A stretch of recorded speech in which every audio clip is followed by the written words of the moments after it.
I'd kill a chicken for some chicken right now. That's all I'm saying.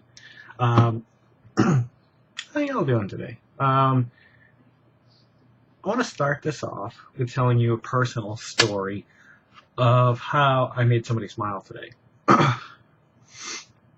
I'm starting to become more and more conscious of every moment of every day. Allowing myself to remember to make people smile. And I think I've always done a decent job of it and just not realized that I was doing it. But we're about to close tonight at work. I work at Gibbons Books in Little Dickens. I'll put a little link down there if you want to check it out. I designed the webpage. I didn't do any of the programming, though, but I laid out all the art for it. And so we were just about to close, and some old, doesn't matter her nationality, she happened to be Hispanic. She was probably in her, 70s. She came in, and she was browsing, and I was just like, oh, come on. I hate the last-minute customers. I won't go into a store 15 minutes before it's going to close unless I know exactly what I need. I can go get it and get to the register, because I know from working retail what that's like. And, it's just soul-crushing sometimes when you're your last few minutes and you're like, I get to go home soon. Not that I hate my job. I love my job, but I'd rather be home. Let's face it. So this older woman comes in. She goes back to the Drowsy Poet, and apparently she'd grabbed a scone. They were already closed tonight. They close a little early, I think, lately. I don't know if that's a permanent thing or not. And she got a pen and a refill pack for the pen and came up to the register. And I rang up the pen, I rang up the refill. I'm going, come on, let's just get out of here. And I'm like, it'll be $17.87. I think that was the exact amount. I'm good with remembering numbers. So she's like, oh, did you get this? And I'm like, oh, I'm really sorry. I'm like, we can't sell you that. That's a separate business. She's like, oh. And I could see she was really disappointed. I said, well, do you have cash on you? I was like, I can go put the cash back there if you want. I was like, let me just go get the price on it. So I found the price. It was $1.95, $2.04 with tax, most likely.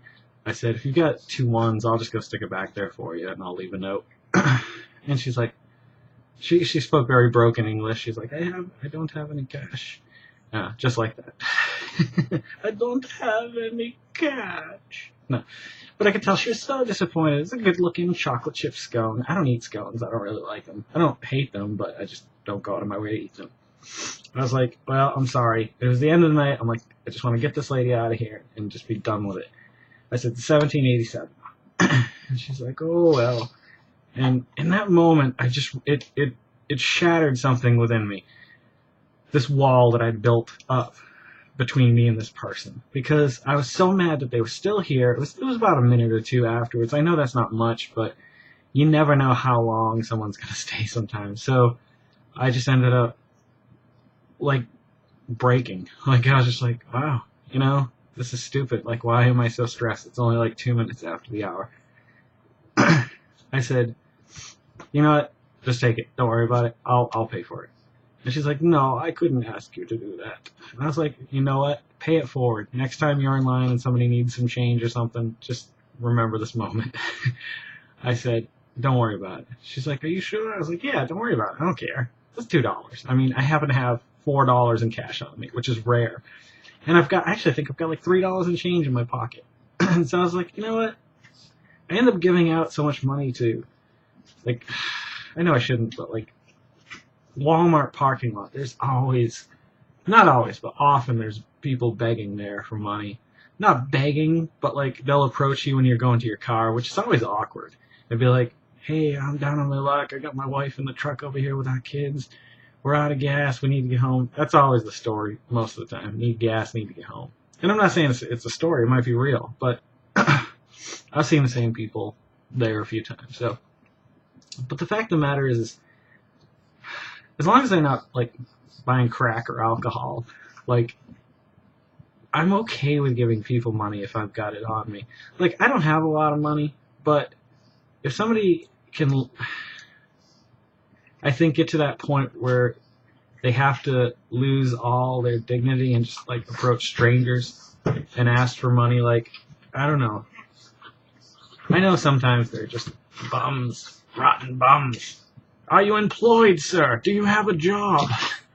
But I don't mind. But this woman, I went back to put the cash back. I'd already run her card for the rest of her stuff, and she had left. But Zana said, "Oh my gosh, she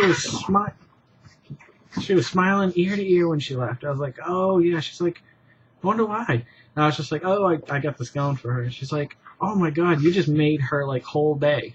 And once again, I know this is very unaltruistic. Like, I don't think there is a real true altruism. I think we do everything for some intention. You know, I want to make this person smile. I succeeded. Whether she got a free scone or not doesn't really matter. It's not altruistic. And it was really moving. So I think those are the little moments in life that I'm talking about when you can make somebody smile. Like, and I didn't even intend to. I just thought it's $2 and she's an old lady and she wants this scone. So, you know, good for her. Go eat and enjoy your scone tomorrow morning with your coffee, ma'am. I don't even know her name. Yeah. But that made me happy afterwards, you know? And let's go full circle. The way you treat people, I'm not saying that good things come back to people who do good things. And I don't do things expecting good things in return. However, I do end up spiritually alive. I'm not talking on a religious sense, but whatever dwells within us, whether it be a soul or a conscience or whatever you want to call it, or to not call it, like, to stir that part of you is phenomenal. Do that as often as you can. It's a matter of just breaking down the walls and, like, I think just really not,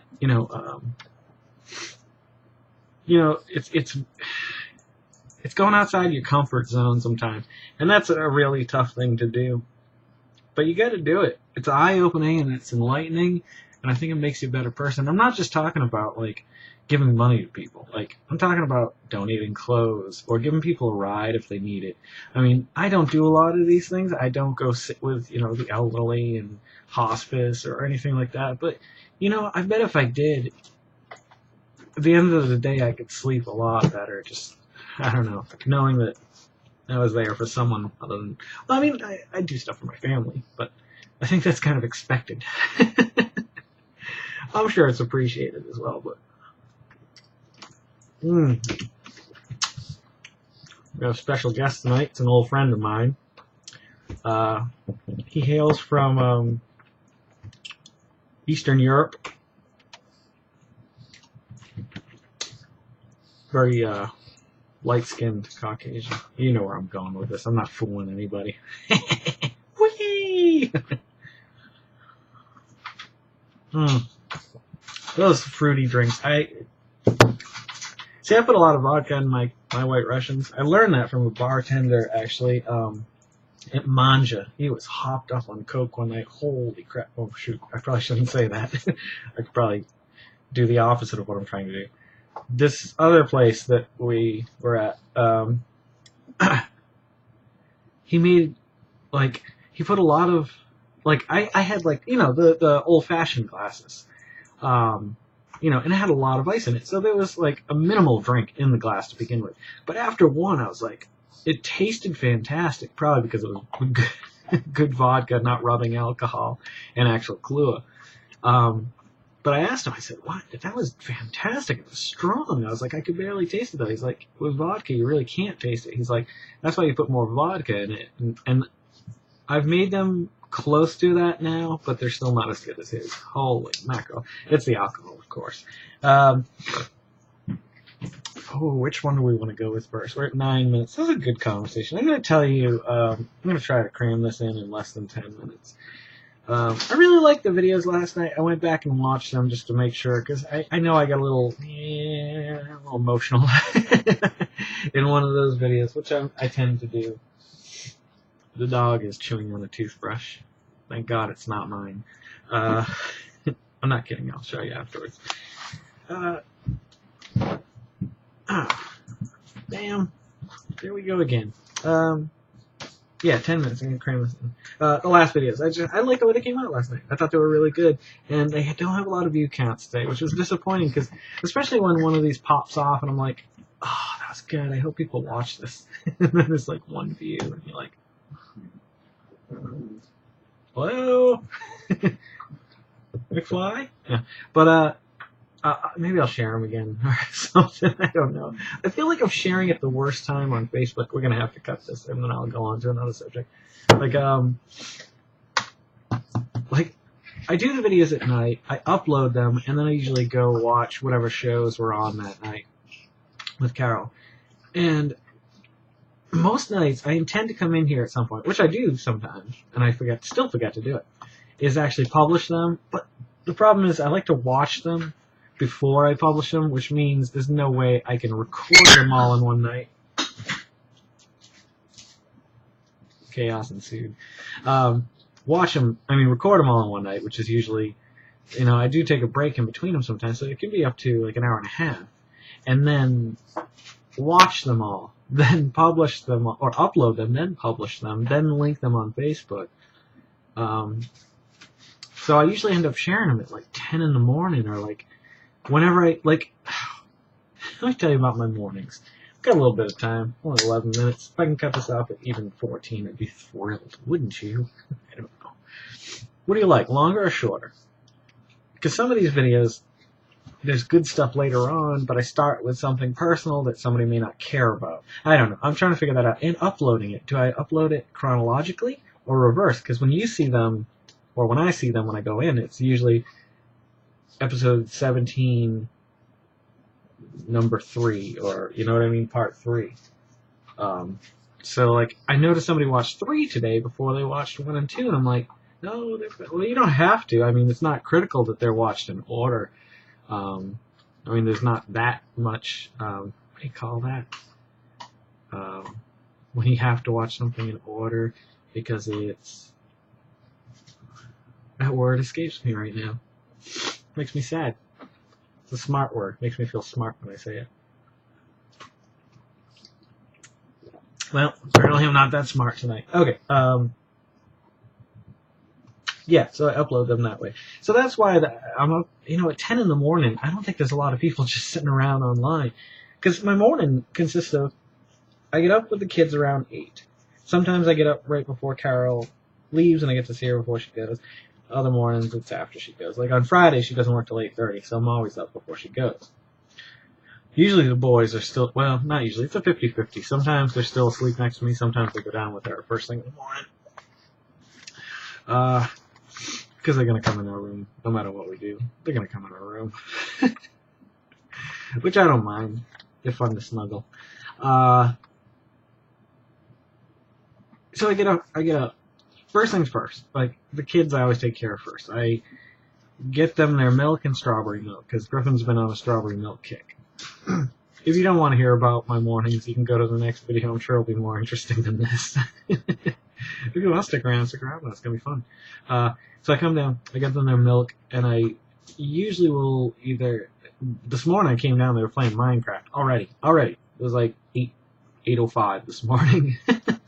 So I get them that. Then I ask them what they want for breakfast. If it's something that I can put on the stove, like hard-boiled eggs, I'll start that. Then I take Chewy out of his kennel, and I bring him outside to go pee and poop. Then I bring him back in, and I have to block off the living room and finish what I'm cooking. Then if it's hard-boiled eggs, I have to separate the yolks, because the kids won't eat them, and give it to the 2 dogs, because they love it. And I get them their food. Then I make sure they get fed. If they get fed, great. If not, then I feed them. Then I gotta make sure, see if Carol left a note, see if she gave Poe her meds, because she's on phenobarbital, which I heard is pretty good. Just kidding. And then, so she's had her prescription, and they're fed. Then I'll put her out so she can go out. Then I make my coffee, because I really should do this in reverse order. I should be doing the coffee first, because then I can get things going a lot faster. But I feel bad because they're little kids. And then my morning starts. Then it's getting all the homeschool stuff together. The last few days, Grayson's been doing stuff out of a summer bridge book, 1st to 2nd grade, because I'm looking up first grade stuff, looking at my curriculum, looking at stuff I can download offline, and I'm like, he's way, way, way beyond this. I can't do this. Like, I'd be wasting his time. So I'm gonna find out if I can do the SOL for not only first, but maybe second as well, and just see how far along he is or whatever. All right, I'm done bragging. I'm gonna cut this one off here, and then we're gonna talk about why I love NPR. So if you're coming back, then great, I'll see you in a few. And if not, you know what to do. You know what to do. I love singing out of key. It's fun. So yeah, make somebody smile. Let's make this world spin a little happier, okay? And I'm sure I'll see you again.